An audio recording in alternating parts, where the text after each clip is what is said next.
Some firearms don't just drop in value. They fall off a cliff, like overnight. Folks who bought these in the last few years have watched their money evaporate, not because the gun got old, not because it got worn out, but because the market looked at them and said, nope, not touching that. And here's the part that surprises people. Some of the names on this list are brands you'd never expect to see here. Today, I'm counting down the 12 guns with the worst depreciation in America. And number one is going to mess with your head. Let's go from bad purchase to absolute financial disaster. Number 12, Beretta APX A1. On paper, the APX A1 checks a lot of boxes. Modern striker-fired layout, optics ready, a price point hovering around 500 bucks. But here's the ugly truth. The market has basically turned its back on it, and the APX A1 has a fatal flaw that Beretta keeps acting like doesn't exist. Catastrophic trigger failures. Owners have reported the trigger bar springs snapping after as few as 500 rounds. That's not eventually. That's not high round count. That's 2 range trips. And once that spring breaks, the pistol is dead, completely inoperable. When a defensive handgun can't survive 2 normal range sessions without a mechanical failure, its resale value doesn't slowly drop, it evaporates. Then you've got the slide stop issue. Multiple owners say the lever will just shear off during normal use. Not abuse, not torture testing, just basic operation. We're talking about a safety critical part that looks like it's made out of pot metal, and it just quits mid-session. And Beretta's response? Radio silence. No recall, no serious public acknowledgement. So owners are stuck with broken guns they can't move. And dealers don't want them on trade because nobody wants to be married to that problem. The APX A1 is a perfect example of a big manufacturer phoning in quality control and the market delivering immediate consequences. Number 11, Taurus GX4. Taurus has spent decades trying to outrun the breaks-a-lot reputation, and the GX4 makes it real clear they haven't escaped it. This micro-compact 9mm rolled in around $300. It was trying to play in the same sandbox as a SIG P365 and the Springfield Hellcat. But here's the catch. It's a Taurus. The GX4 is notorious for striker drag. That's where the firing pin drags against the slide on every trigger press. Over time, it cuts grooves right into the metal. Owners describe it like a slow-motion failure you can't stop. Eventually, the striker binds, or it breaks. But the biggest depreciation killer? The magazine situation. That 11-round flush-fit magazine is infamous for failing to lock back on empty. In a defensive pistol, that's not a cute quirk. That's a disqualifier. Then stack on reports of trigger bar failures, random failures to fire, and even slides cracking at the rear sight dovetail. And now you've got a gun that loses about 60% of its value the second you take it home. Dealers don't want used GX4s because they know they'll sit forever, right next to functional carry guns from reputable makers. When the biggest selling point is it's cheap, depreciation isn't a risk. It's baked in. Number 10, Colt CBX Tactical. Colt issued a formal safety recall on the CBX rifles. And when a rifle gets that kind of recall, that's basically a resale death certificate. The problem lives in the fire control group. Specifically, the hammer and trigger assembly can malfunction and potentially cause the rifle to fire when the safety is disengaged or when the bolt is closed. Let that sink in. A rifle that can go off without you touching the trigger. That's not a reliability hiccup. That's a legal liability grenade. The recall requires owners to ship the rifle back to Colt for inspection and parts replacement. But here's the reality owners keep reporting. They wait months. During that time, the rifle is useless. And even after the recall work is done, the trust is shattered. When a legacy name like Colt issues a safety recall like that, the secondhand market treats that model like toxic waste. Dealers now want proof the recall work was completed before they'll even consider a trade. And even then, they offer pennies. The CBX started around $1,000 to $1,200. Used ones now struggle to pull $600. And that's only with recall paperwork in hand. A 50% drop because Colt couldn't nail the fire control group. Number 9, KelTec KSG. The KSG is the bullpup shotgun that looked awesome. right up until people actually tried to run it. This thing is a mechanical headache dressed up as tactical innovation. Dual magazine tube sounds incredible until you live with it.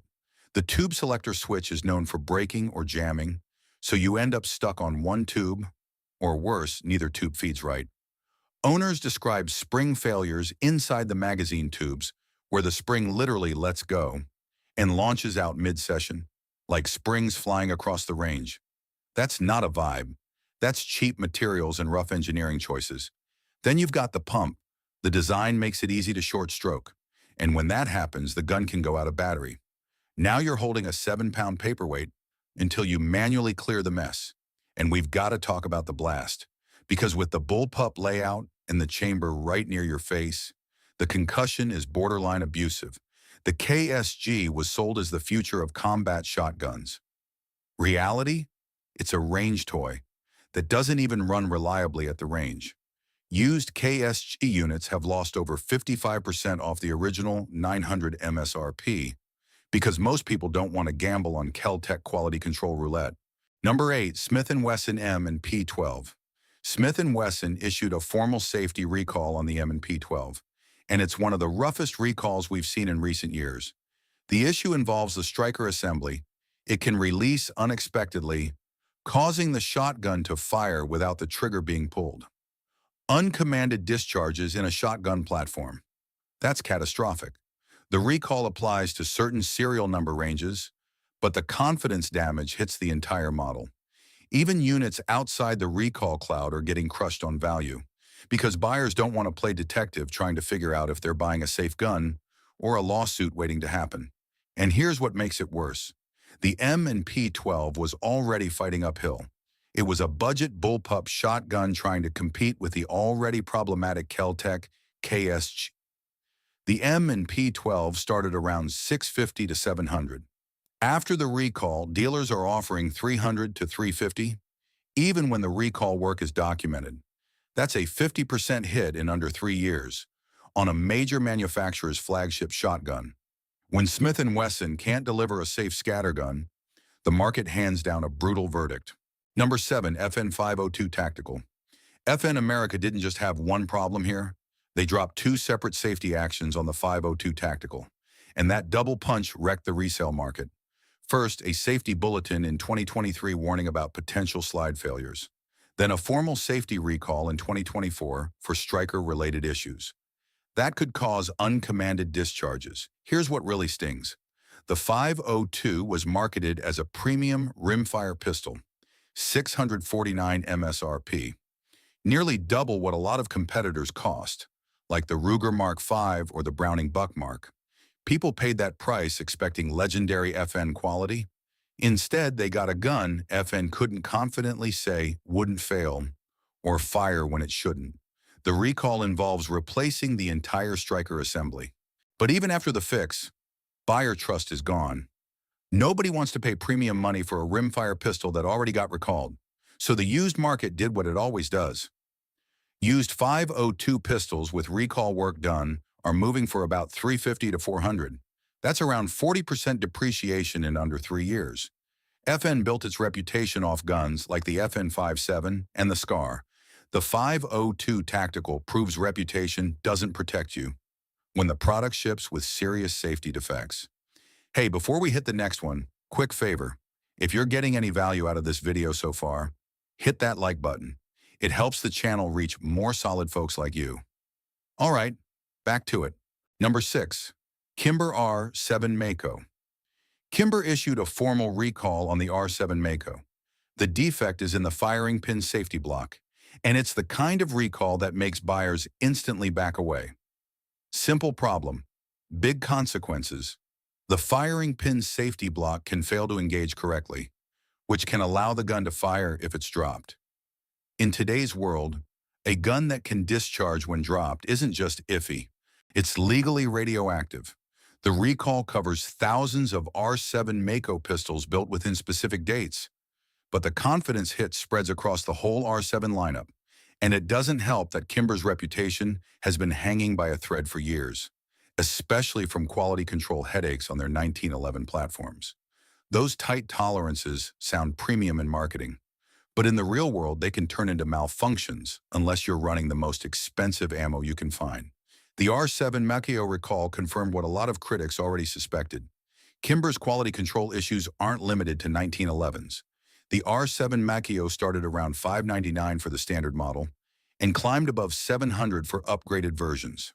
Now, post-recall used R7 Macchios struggle to fetch $350 to $400, even with documented recall work.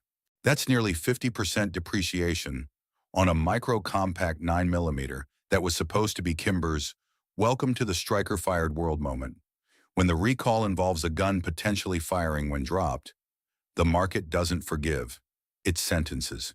Number 5. Colt Python 2020.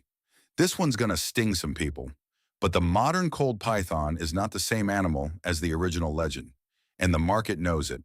Colt brought back the Python name in 2020 with huge hype and an MSRP around $1,500 to $1,700. Nostalgia did the heavy lifting early, then reality showed up.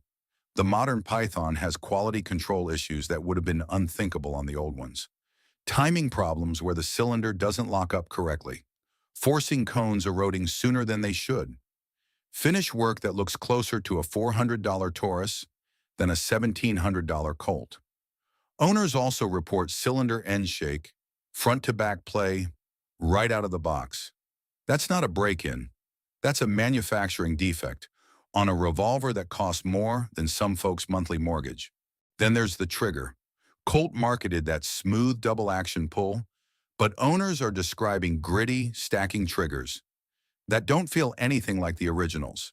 If you charge $1,700 for a revolver built almost entirely on nostalgia, and it shows up feeling like a $500 gun, the market punishes you. Used modern Pythons are now selling for about $1,000 to $1,200. That's around a 30% drop, and it doesn't sound insane until you remember these are only 4 to 5 years old. The Python name used to mean instant investment. The 2020 reboot, instant depreciation. Number 4, SIG Sauer Cross. SIG issued a formal recall on the Cross bolt action rifle, and for a company that markets precision non-stop, this one was embarrassing. The issue is in the bolt assembly. The Cross can potentially fire when the bolt is closed, even if the trigger wasn't pulled. A precision rifle that can discharge during bolt cycling. That's not a rimfire plinker. That's a rifle chambered in 6.5 Creedmoor and 308 Winchester. Cartridges running over 60,000 psi. An uncommanded discharge at that pressure is a nightmare scenario. The recall requires replacing the entire bolt assembly. But the damage is already stamped into the model's reputation. The SIG Cross launched at $1,799 MSRP. It was pitched as a revolutionary ultralight hunting and precision rifle. But the real story is SIG shipped rifles with a fundamental safety defect in the most critical component. After the recall, used Cross rifles are selling around $1,100 to $1,300, even with recall work documented. That's a $500 to $700 hit in less than 4 years. SIG's pattern of rushing products out the door and fixing them later finally caught up. When you recall a bolt-action rifle because the bolt can cause uncommanded discharges, that's a foundational failure as a firearms manufacturer. Number 3, Remington R51 Gen 2. The Gen 2 R51 is the gun that refuses to die, even though it should have been put down years ago. The original R51 launched in 2014, and it was so catastrophically broken that Remington issued a total recall and pulled it from the market entirely. They promised Gen 2 would fix it. It didn't. The Gen 2 R51 still suffers from failures to extract, failures to eject, and slides that literally crack during normal use. Owners also report that the Pedersen hesitation lock system, the gun's big selling point, is fundamentally unreliable with modern ammunition. That system requires precise timing, and Remington's tolerances were too loose to pull it off consistently. So what do you get? A gun that jams every 10 to 15 rounds. Then there are the sights. The R51 uses a weird sight picture Remington called innovative. Shooters call it unusable in real-world conditions. And parts availability? With Remington out of business and the brand sold off, R51 parts are basically non-existent. So when it breaks, and it will break, you're holding an expensive paperweight. The Gen 2 R51 launched around 440. Used ones now struggle to sell for 200 to 250. That's over 40% depreciation on a gun that isn't even that old. The R51 is proof that sometimes a design is just flawed at the core, and no amount of Gen 2 marketing can save it. Number 2. SIG Sauer P320. The P320 is the most legally toxic firearm in modern American history. Even though the U.S. military adopted versions as the M17 and M18, the civilian P320 has been hit with countless lawsuits alleging uncommanded discharges, guns firing while holstered, no trigger manipulation, no finger involved. The technical controversy centers on the striker system. Critics and legal experts have alleged the sear can be disengaged with minimal movement, as little as 0.05 inches, leaving the pistol vulnerable to discharge from outside pressure. SIG has defended the design aggressively, but the lawsuits keep stacking up. We're talking about officers shot in the leg while the gun was holstered, guns discharging after being set down on tables, documented cases of P320s firing during drop tests. SIG eventually offered a voluntary upgrade to the trigger mechanism, but they never admitted the original design was defective. That word game doesn't change the market reality. A big chunk of the shooting community sees the P320 as a liability. Owners report insurance companies refusing coverage on P320-related incidents. Some instructors ban them from classes. Competition circles scrutinize them hard. When a gun becomes synonymous with uncommanded discharge, its value doesn't just slide, it collapses. The civilian P320 started around 500 to 600 for basic models and climbed past 1,000 for upgraded versions. The used market responded with brutal efficiency. Used P320s sell around 350 to 450, a 30 to 40% drop. But the real hit is worse. Plenty of dealers won't even take them on trade at any price. When something becomes legally radioactive, it becomes functionally worthless. Number 1, CZ Scorpion Evo 3. This is it, the single most worthless firearm in America right now. The CZ Scorpion Evo 3 used to be king of the pistol caliber carbine world. People loved the look, loved the feel, loved the ergonomics. But today it's the undisputed champion of catastrophic value loss. And the reason isn't fashion. It's a metallurgical failure so serious it turns the gun into a danger. The factory bolt is made from steel that isn't hardened enough. After as few as 3,000 to 5,000 rounds, the area around the firing pin block hole starts to deform or peen.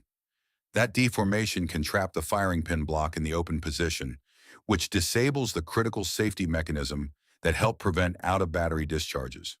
When that safety fails, the Scorpion turns into a bomb. Direct blowback runs at about 35,000 PSY for 9mm NATO. If it fires even slightly out of battery, that pressure vents into the polymer clamshell receiver, and that can cause a catastrophic explosion. The internet is packed with images of destroyed Scorpions. Receivers split open, polymer shattered, and in some cases, injuries to shooters.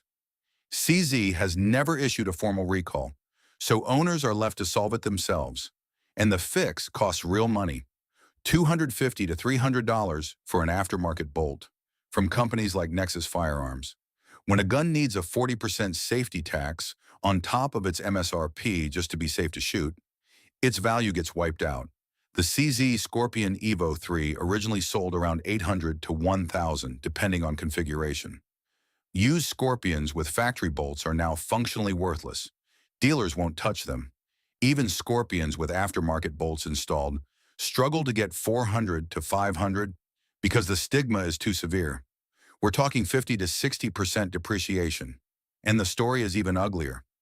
Many Scorpions can't be sold at all because no responsible dealer wants that liability. The Scorpion proves something a lot of people hate admitting. Even legendary manufacturers can ship a product that becomes worthless overnight when fundamental safety defects surface. That's the CZ Scorpion Evo 3, a technical marvel that turned into a financial disaster. That brings us to the end of the video, so drop your thoughts and your experience down in the comments, and subscribe to the Armory for more videos like this. Thanks for watching. and I'll see you in the next one.